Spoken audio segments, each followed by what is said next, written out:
Production-wise, I didn't even think engineering-wise at all back then. Everything was red-lined. It's horrendous.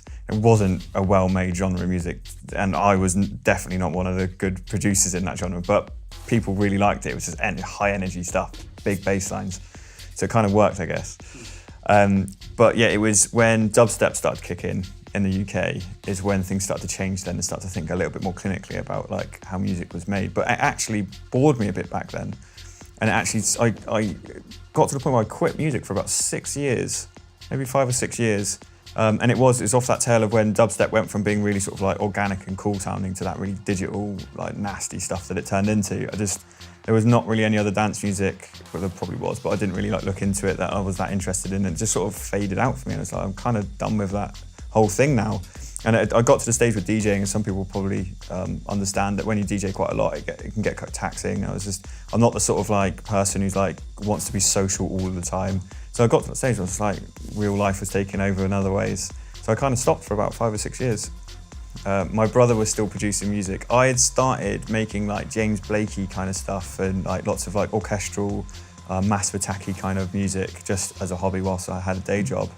And he was still making dance music, and he kept showing me this podcast. And I was like, you know, when Deep House first came back through, it was just like, oh, this is dance music I can get on with again. This is cool. And so he was making it, so we started making some tracks together. In fact, I think my first release out, which was on Vicious, is mixed down by my younger brother. We sort of half made it together. And I think it's a remix of one of his songs, but we sort of made it together. And that was like that was my initial sort of like kick back into wanting to do music. But even then, it wasn't like a job. It was just like, oh, this is cool, this is fun. I like being creative. Music is a really good outlet for me for just creativity. So it's like, yeah, let's run with this. And it was literally only about a year, maybe 2 years later, that I went self-employed, and then a year later got signed to Toolroom.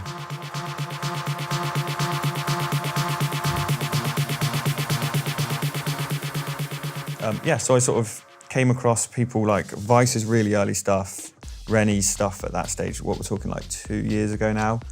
And it was just like, wow, I think it was My Sister by Vice was one of those first tracks I was just like, that's cool.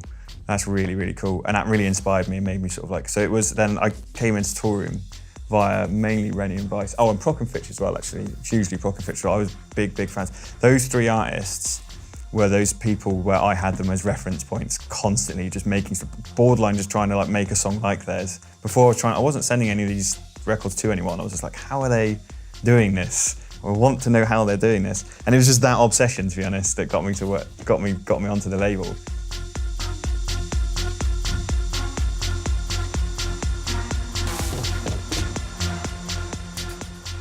The glaring obvious thing is there's so many people doing it now.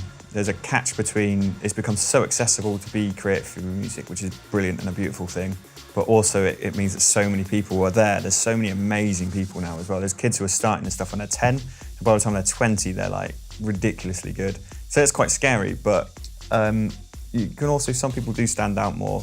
I think basically just make music because you love it and don't worry too much about that kind of stuff. I know it's a bit almost like a cop-out answer, but honestly, it's actually the best way to get to being any good at it is do it for the right reasons, not for the wrong reasons, because there's just no point. It doesn't make you happy. Unless it's making you happy, don't do it.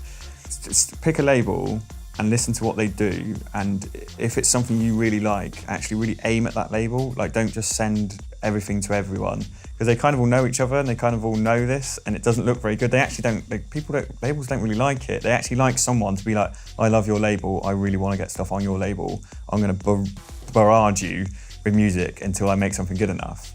Which is what I did. That's how I got on the Toolroom. I just literally did that. I managed to network my way a little like in loop to getting stuff to the management lot, like not the big guys, just one of the smaller people, but then they would play it in the office. And I did that for a year, just sending in music every single week, until eventually we were like, oh, this is all right. And then I got stuff on the albums, and then from there, stuff on tracks, and from there, onto the main label.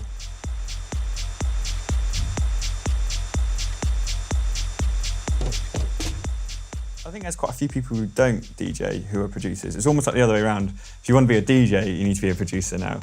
But I don't think the other way around, although it definitely helps. I've done a bit more gigging this summer, and just, it helps so much. You can listen to your own mix downs out in a club. That alone is brilliant.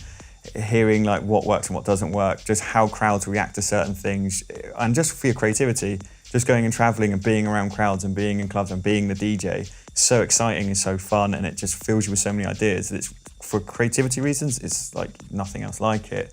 So it's not essential, but I honestly think it helps.